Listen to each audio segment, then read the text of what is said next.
Now we're going to turn to a massive Wall Street scandal that may have cost Americans billions of dollars, potentially more than Bernie Madoff's Ponzi scheme.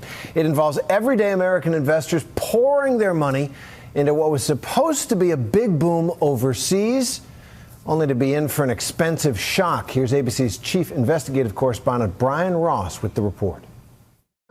It is a set of alleged scams and frauds from far away in China that has affected thousands of American investors and their pension funds. It hurts.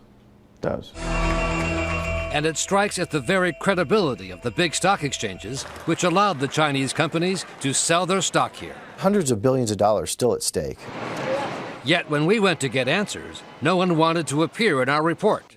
Not the people at NASDAQ. This interview's over right now. It's over right now. Not the prominent general, whose name was used to promote the very companies now accused of scamming investors. Do you have just a moment, General? No. And certainly not some of the accused scammers halfway around the world. With a fish camera. No camera. No camera. What they don't want to talk about is the sort of thing that was going on or not going on at this factory in rural China, where American investors were told huge quantities of biodiesel fuel were being produced every day. But these surveillance photos appear to show something quite different. Only a handful of workers and absolutely no tanker trucks carrying the fuel to market.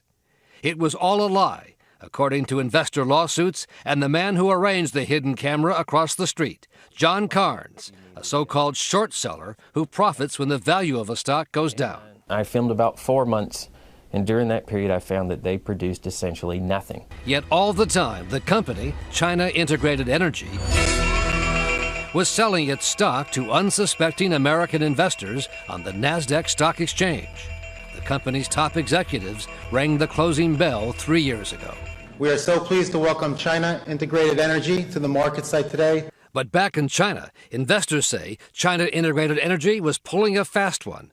Watch what the photos show on the one day the unwitting American investors were invited to the factory for a tour. For the first time in 4 months, at 7 in the morning, we see tanker trucks show up. And then at precisely 9:45, the